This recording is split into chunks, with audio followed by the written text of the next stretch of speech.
Hello and welcome, disc golf fans, to the front nine coverage of the final round of the 2021 Idlewild Open presented by Dynamic Discs. Brian Earhart back at you one more time with Nate Perkins. And we've said it the past few tournaments, we're due for a Chase Card champion. And I think this is the tournament we're going to see it at. Yeah, this is the course. This is the course where something like that could happen.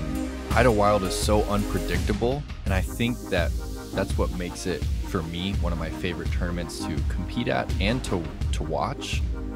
So you just never know what's going to happen. These lines are so tight.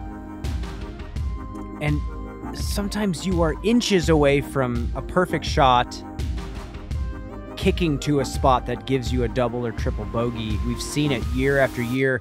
Unique card coming at you for the final round. Every single player on this final round chase card has the power to put it inside circle one. Luke Samson, you may have seen him at the Las Vegas Challenge in 2019. He is big boy, great putt, throwing castoplast. What's not to like? And then all these names that we've seen before. It's going to be a show today.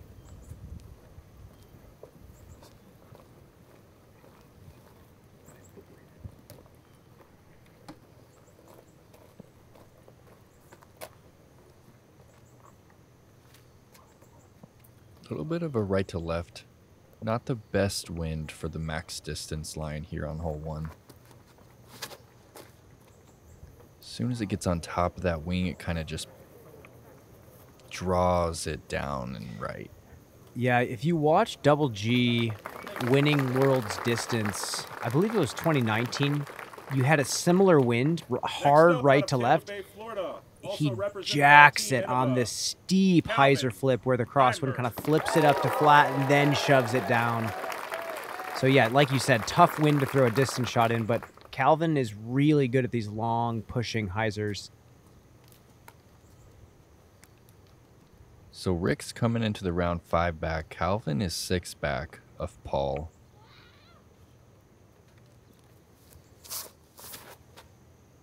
Ooh, he came into that one hot, Brian. Yep, just Same exactly thing. like you said. Needs more height. It keeps getting just shoved down by that consistent wind. And they're okay with that miss. Yeah. The miss you can't afford is starting it out too far left and not getting that flip up. Ellis. It's all safe on the right side, Yeah. and it's all OB on the left.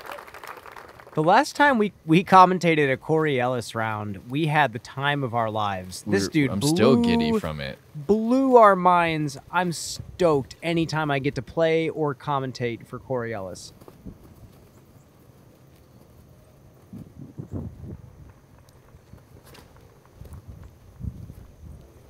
And if he gets shoved, nope, that's the miss that you're talking about, Nate. Get some tree love. Similar miss to Eagle. And again, Luke Samson. Bundle in Illinois, representing Team Castoplast, Luke Samson. I love playing with Luke Samson. He has a deadly putt. He's a big kid, but he's kind of a touch player. He has power, sidearm, backhand, but throws a lot of really cool touch shots as well. And he's been putting in the work. Oh, yeah. Luke is the guy who carries around a literal milk carton full of his discs. He has 20 putters, the exact same, and he will bring that milk carton to a basket and putt on it for hours on end.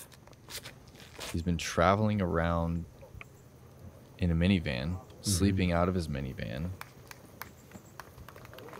One of the happiest kids I've ever met. And he's a great guy.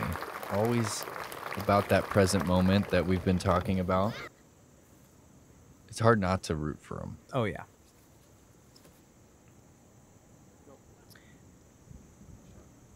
You know, as these players are laying up to the basket from 250, not to alarm anybody, quick story. My mother was in the hospital a couple years ago, had kind of a bit of a scare. In the hospital, while my mother was there for a few days, the person taking care of her was Luke Samson's mother. Luke Samson's mother, not knowing my mom, asked her, what do your kids do for a living? And my mother said, well, my son does this goofy thing. Have you ever heard of disc golf? And I kid you not, she was like, no way, my son lives out of his Toyota Echo and plays disc golf. Come to find out, we lived 5 minutes from each other growing up. Yeah, crazy, crazy story. That's crazy, Brian. I didn't know that. Yeah, so there's a definite bond there. So he went to a similar high school or rival high school? Right next door, yep. And there's that putt that we're talking about. The kid puts in work.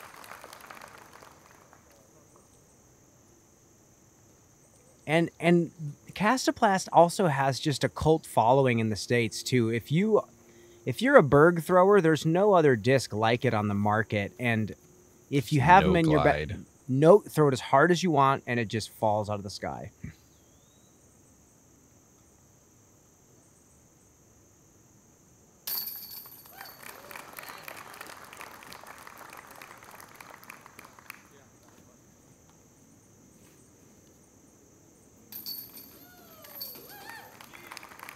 Couple of tap-ins.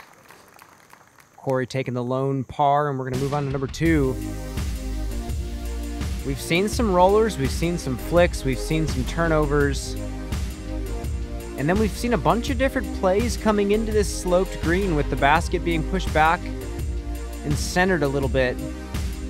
Really need to push this drive and get as far right as you can. The further right you are, the better angle you have into the green. What?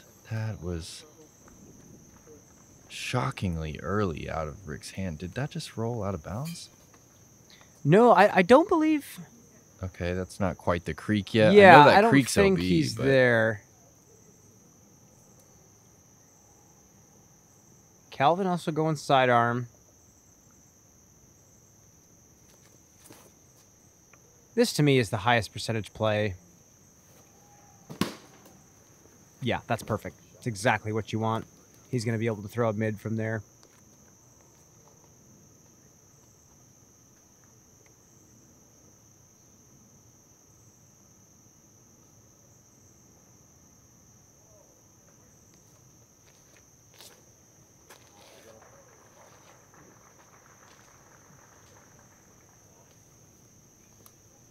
tough footing from down there. Yeah. He's going to probably just... I mean, it's final round. You never know what he's going to go for, but it is it's going to be tough from down there. Corey going sidearm. That's pure. Okay. And like you said, this is a course where a 10 under can happen and an even par can happen for anyone. Absolutely anyone. If you watched round 2's coverage, no way. No. What? OB too? Not again, Brian. So there is out of bounds back there. We don't see people go there too often. Rick's throwing his 4th shot right now. And he just steps up and wings it. And gets the green flag. Luke going standstill.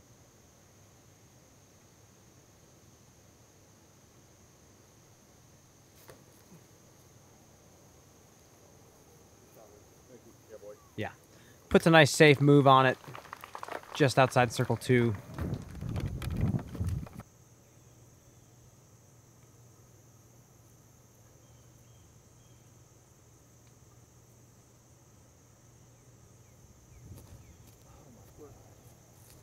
Ooh, early. Sit down.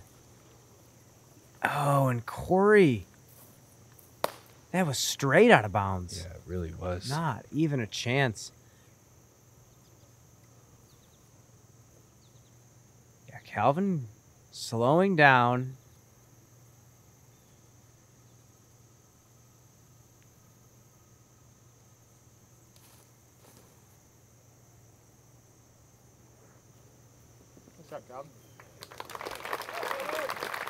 Not too shabby. We keep seeing the disc go short right.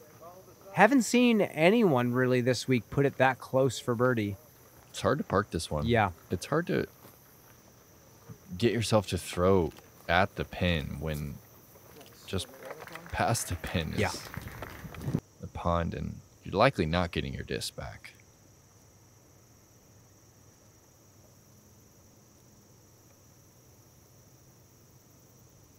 Kind of looks like he's lining it up, Brian. Look at this. Oh my goodness, what a madman. No. Sit down. He's going to pay the price or no? He went for that from 70 feet away. So it's impressive. Another personal story as Calvin lines up and bangs a 40-footer for birdie. Luke practices those. He actually will go to a field and practice 100-foot full flex putter shots, which not a lot of people truly will put an hour session into. But when you putt as much as he does, you kind of get bored. And Corey with a great save for par.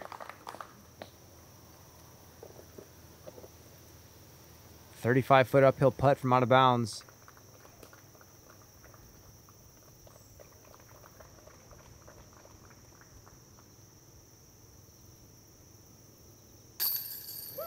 Oh, yeah. Good little silhouette of Luke right there, extending that back leg up, same moment that he reaches out for the chains. Something that you just saw Ricky do the same thing. It's really crucial, especially on uphill putts, forcing that extra weight shift uphill.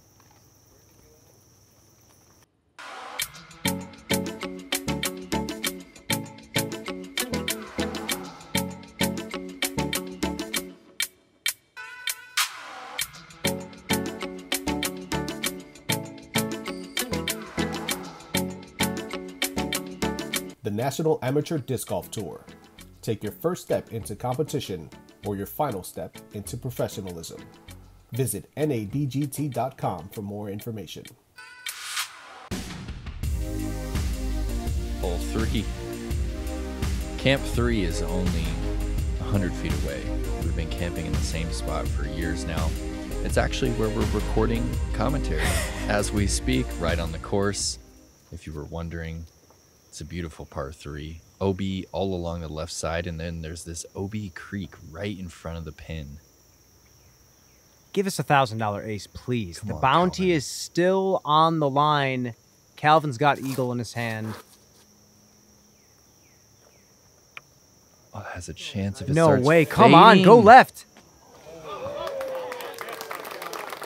Good Not start, good too start. bad. All I'm right, going to jump what back. do we got here, Brian, on this eagle throw? This is a perfect hole to do a form check. And you see that 90-degree angle that every other player makes. The thing that he does that's a little different, I think it's because he's been playing since he was a little kid. He kind of swoops that disc up. He doesn't extend and rotate from where he's extending. He kind of brings the disc up a little bit, kind of like Ricky.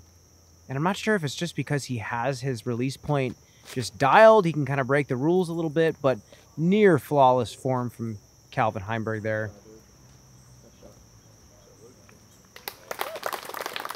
And Luke gets a little deep on that one.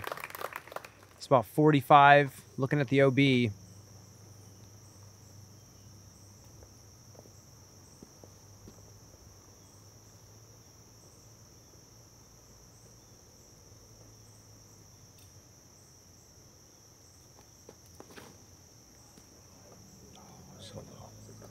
Don't cover. No. Okay.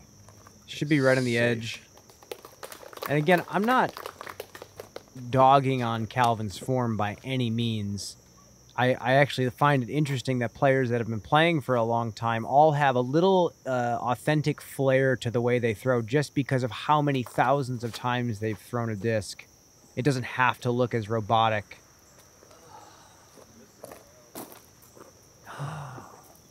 And he is just on the edge of the creek, inside circle 1, I believe, putting for birdie. That is a fortunate break for Ricky. Yeah, he was pretty deflated after seeing where he threw it, but a good result. Good recovery shot from Corey. And Big Luke putt dropping here. to a knee here.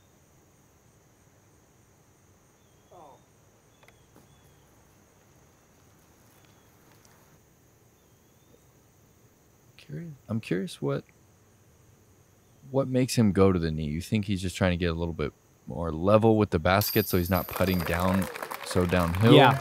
He has a lot of pop in his wrist. I mean, we just saw him run a 100-footer with a full flight.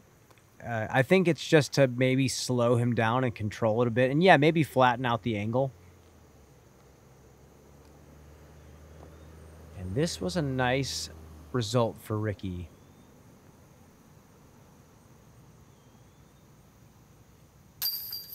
Okay. I just found out that Ricky just switched to the whale. Yeah, Ricky is putting with, I believe, the KC whale. Yeah. It's got a little micro bead on it. It's just a little deeper than the KC AVR. Okay. He was telling me that it just fits in his hand a little better. He also said that they tend to glide a little bit more than the AVR. Interesting. So he feels like he's putting a little less effort After into all his these distance years. putts. So he said he's making them from further easier. So that's good for all of us. Luke with the 3-putt right here. It's a real shame putting one inside circle 2 as well.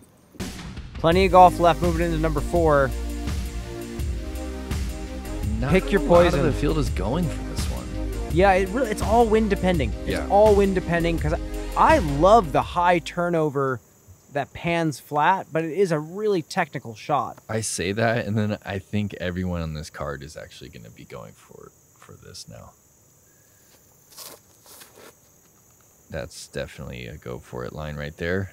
And if it flattens nicely, it's going to look good. And it was so close, but it caught some Velcro grass. A few feet higher.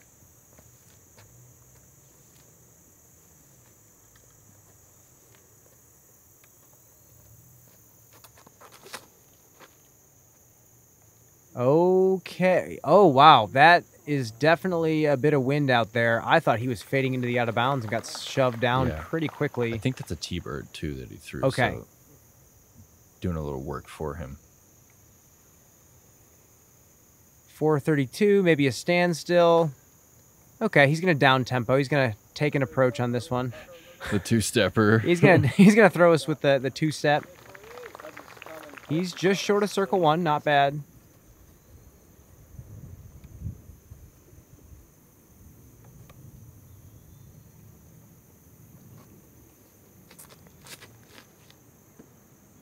Ooh, Just Luke got a hold of that his one. whole body into the shot. Keep going.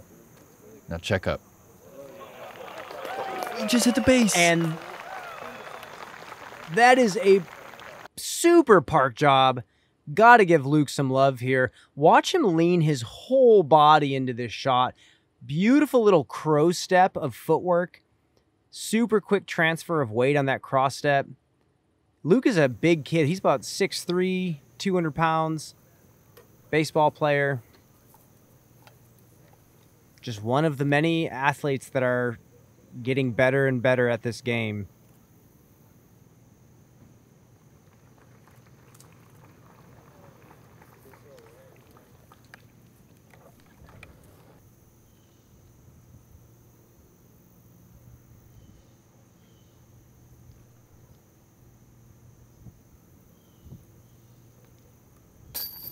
And Corey knocks down a rocket of a spin putt. He fired that in there. I mean, if he misses, he's circle 2 OB left. Not today, Nate. Not today. Can't let the fear control you. And like you said, like you either pick, do I throw it with the perfect angle and the perfect speed, and do I land it softly and run it safely, or do you throw like there's nothing behind the basket? You know, there's the two different mindsets that I think you have to have both of going into these final rounds. And what a shot from Luke.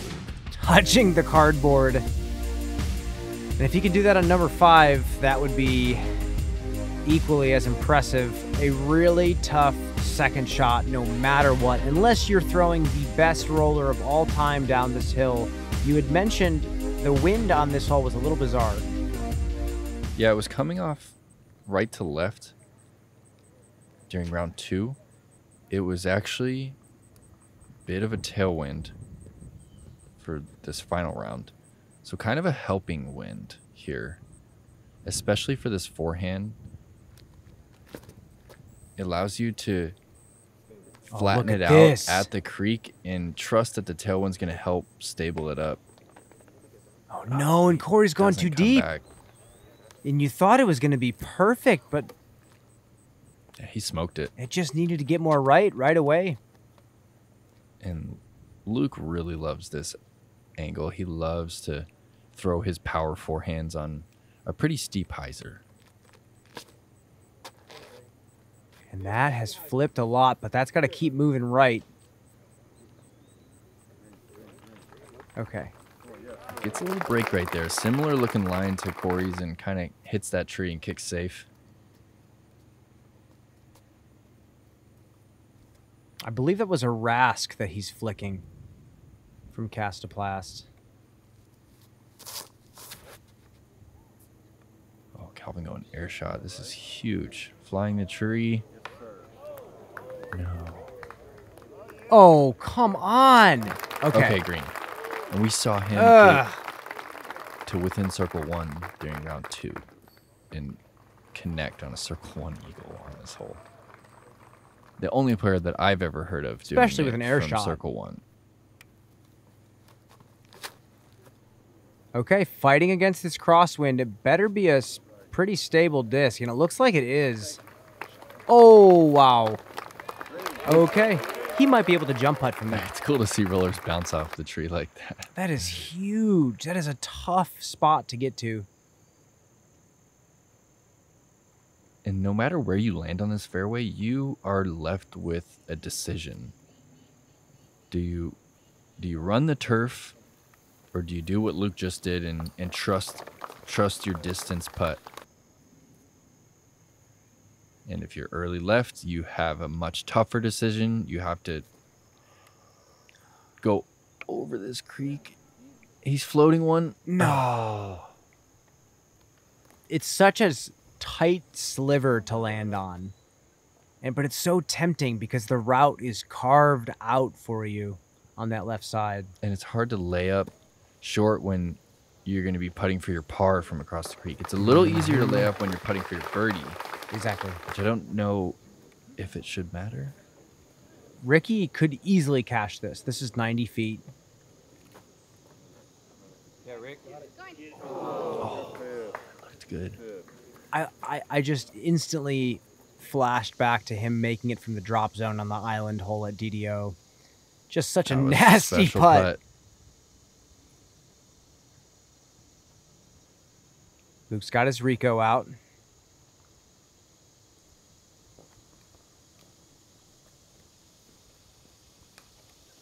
Taking another par.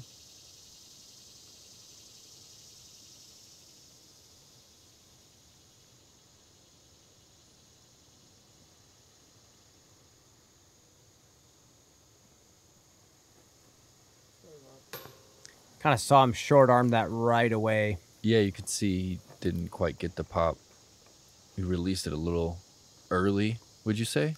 Yeah, and I feel like that's his miss every time. If he does miss, he's missing either low or high. There's no side-to-side misses for Calvin normally. And Ricky tapping in a pretty simple birdie there. That's got to be such a great feeling to know if you just get it up, it's in. When you find that push putt release, some of the days when you're on fire is just ridiculous. You know, I can only say that I felt it a few times with the push putt, but... And these players at the top, Calvin just feels that every day. Yeah. For 2 years straight now, It's hard to feel it. But when you do, the basket looks really big.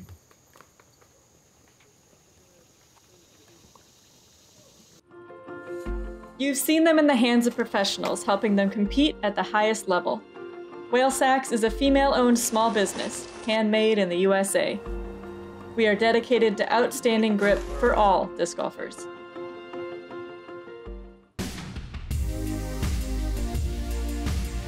Hole number 6. 437 uphill, then downhill, then into this little block of trees. I think Ricky's play is the only play here, to be honest with you. Air shot is tough to get to the basket here. Hard roller.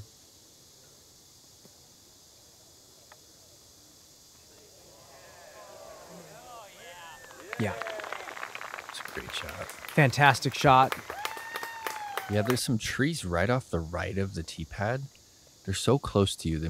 It makes this angle a little uncomfortable, and you have to lay it down before you get to that next tree that you can see straight ahead. Luke has crushed this, but it has no turn on it. He's going to be 200 feet from the basket.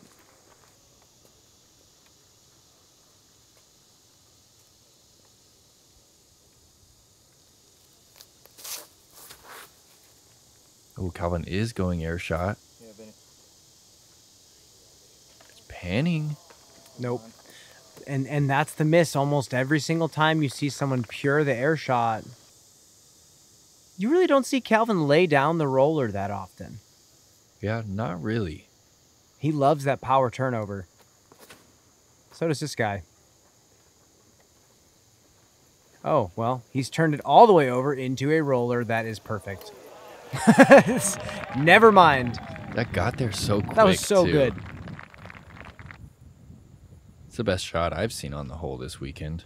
I'm beginning to hear way too many Corey Ellis stories each tournament that I play. I feel it. He's got a reputation now. You know, 3 or 4 different holes at Northwood Black, I was hearing stories of Corey doing just absurd things that no one else was doing.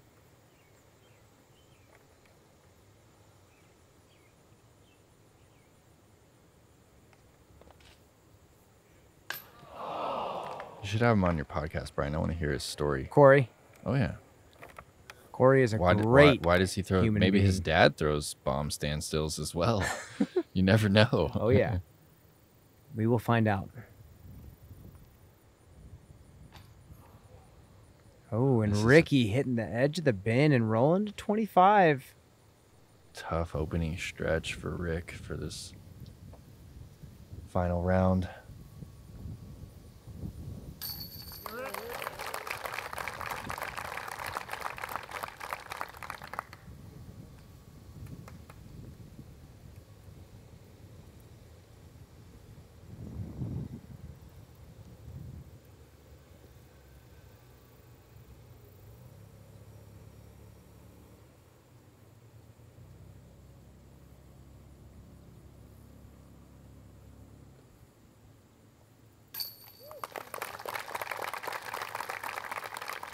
Calvin with his 3rd par in a row, just waiting to get some fire going.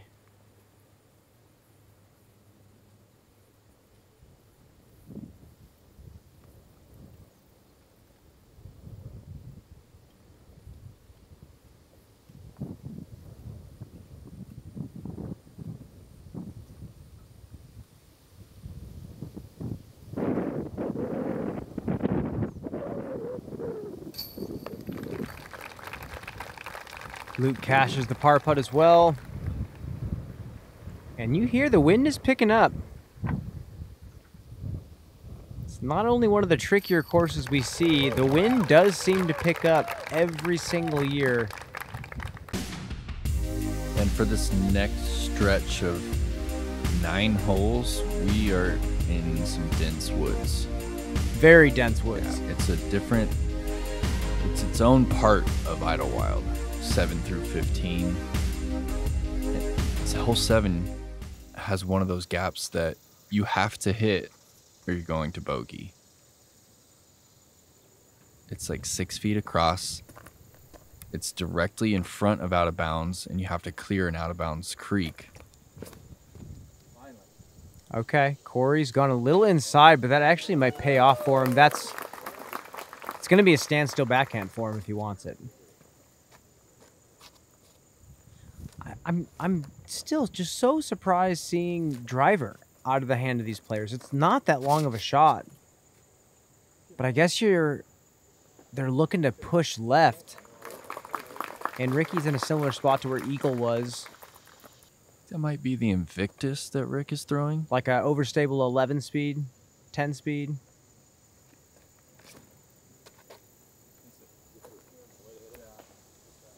Okay. Yeah, he's crossed the creek, but you really want to get as high up on that slope as you can. The footing is really tough down there.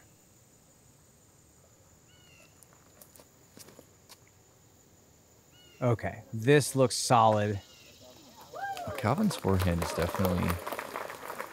He's definitely hitting lines now. Oh, it's been getting better and better ever since he came on the road. It's really impressive. He used to kind of like joke when he would throw a forehand, you know, and talk about how he doesn't have it, but don't really see him doing that anymore. I mean, when you're playing against Ricky every weekend doing stuff like that, it's easy to compare yourself against him, but I call him pretty similar.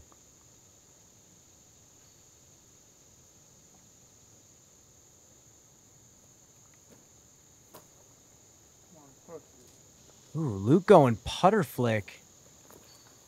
Puts himself to circle two.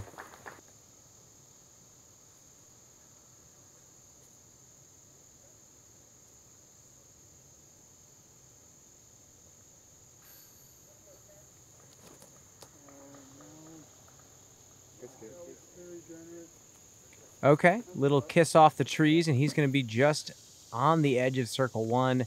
We should plant a tree for that one, I think. Yeah. I didn't see the graphic come up, but we'll let the crew know. Give us the donation right now.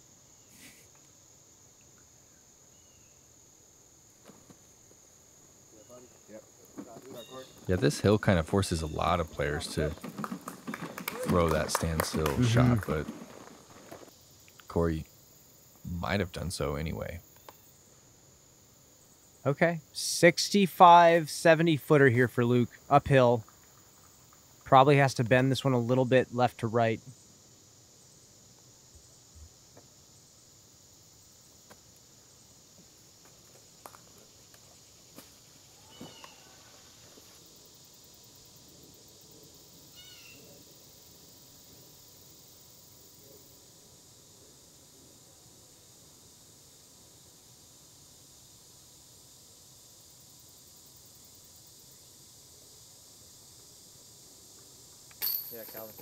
Oh, yeah.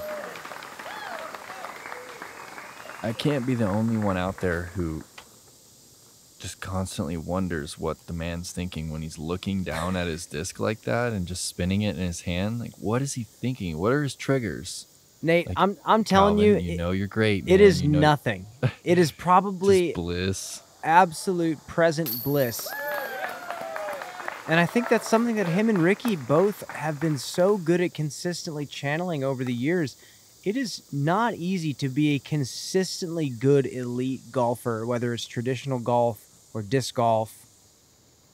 To have a free mind and to be able to either put yourself at will into an execution mindset, or some people can escape into an execution mindset and not have a single care in the world. It's not easy to do that week in and week out.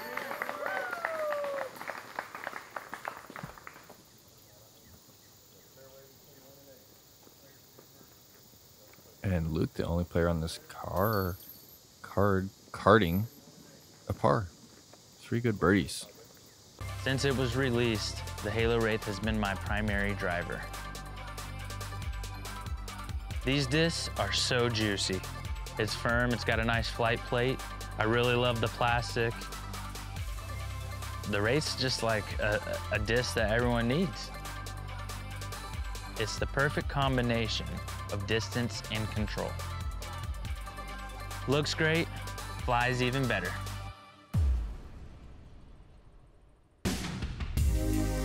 Hole number 8, par 5, tricky little technical hole.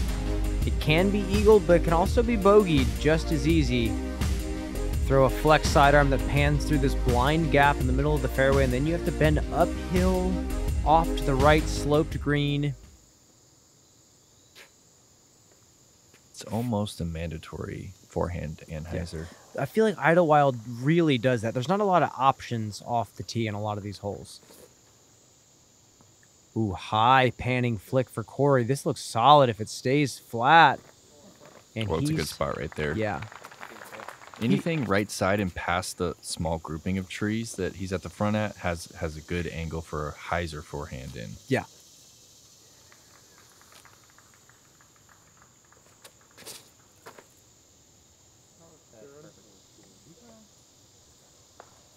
No, Oh, that okay. just crushed it. That Still, was going to be perfect. yeah. Still a good spot. He's still in the middle of the fairway, which on this hole guarantees you a look for a birdie at least.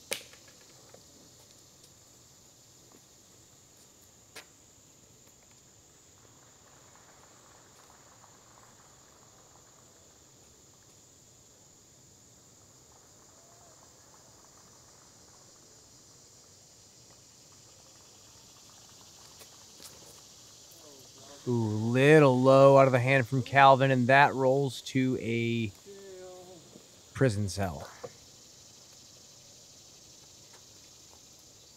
Not pretty from over there.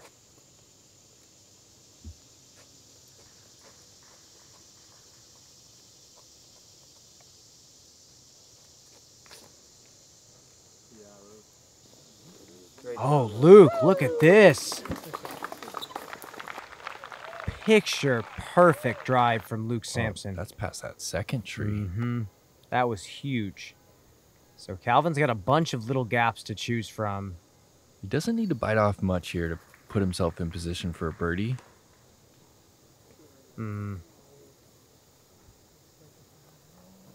He hit the small gap, but then hit that tree in the middle.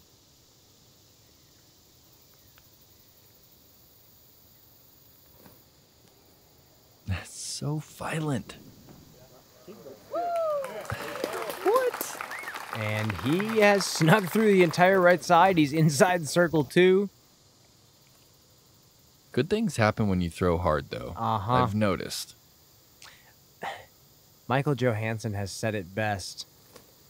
At Idlewild, if you miss by a lot, you'll get lucky by a lot. But if you miss by a little, you'll get screwed by a lot. It's true. I mean, we all kind of, as just disc golf fans, we all kind of understand. You square the tree up, and you drop straight down. But if you get the side of that tree, you're going a long way. Awful. Yeah. Especially out here. A lot of uncomfortable positions.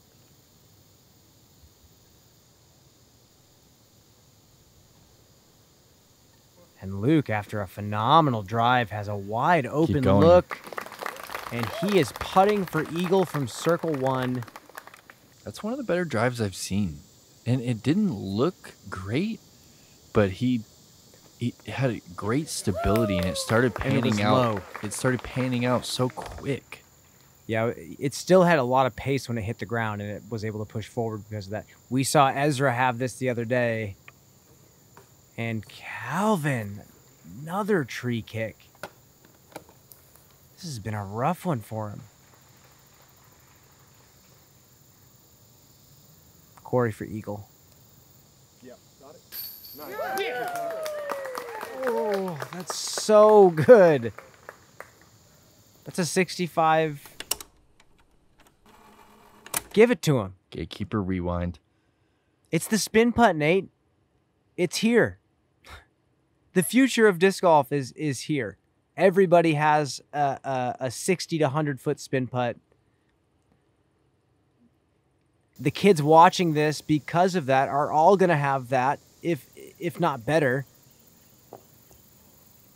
It's the future is bright.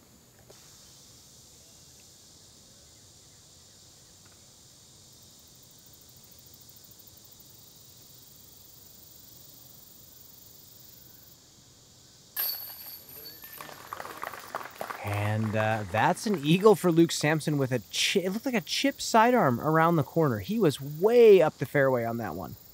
So it's a very interesting shape you have to hit correctly. Two different ways to do it. Mm-hmm. What did Calvin just card there? Just a single bogey? Single bogey. That must feel a lot worse when two of your card mates take threes. Yeah, this one feels like a very tough par 4.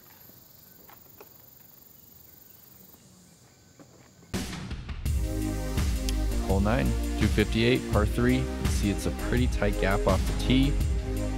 still a tight gap as we approach the green, and then this is a runaway green. We've seen even the slowest shots this weekend still find their way 45 long. This is an X-soft zone, a very gummy, soft run of zone that Corey likes to throw. This should be soft. And even then, it tries to run away. Circle's edge right there, and it's a low ceiling putt off on that right side.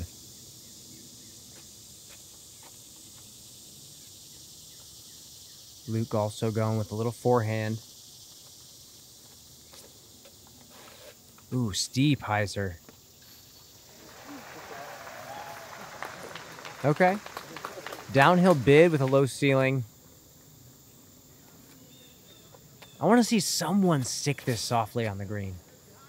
Let's see if Ricky can do it with his pig. Swings it too far left. There's just no room to put it out to the left side on this one.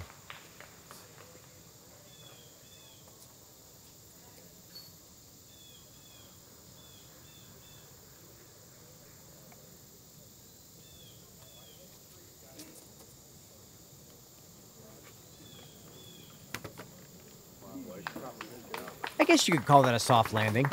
Close enough. Those cedar trees are your friend in this hole. Definitely. Shot Rick. Easy up and down there for Ricky. Oh yeah, he's outside the circle. From a knee, low ceiling.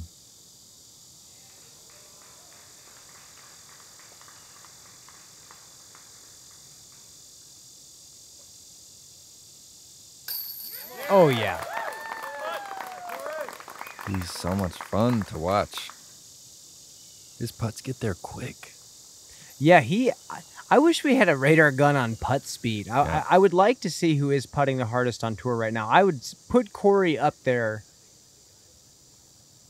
with anybody on tour right now.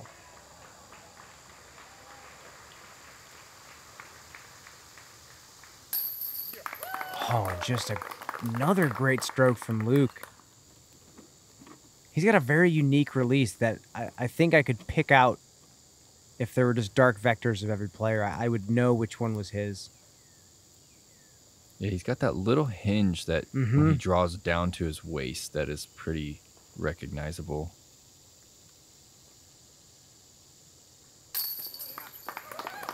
Okay. Good bounce back birdie. Decent number of birdies. Corey has had a great stretch. He is 5 down through the last 4 holes, and he is starting to climb, folks. There you have it for the front 9. Corey Ellis leading the pack. Great stretch to finish off that front 9. This course it's just surprising. It is, man. It's so much fun to watch. And look at our leaderboard. Paul Macbeth is falling already. We have a bunch of players shooting hot. Look at the leaderboard, folks. We have 9 more holes of this tournament left. Anything can happen. Make sure to subscribe to Gatekeeper Media on YouTube. And guys, leave a comment. Let us know what's your favorite hole on the front 9 here at Idlewild. Thanks so much for tuning in. We'll catch you guys on the back.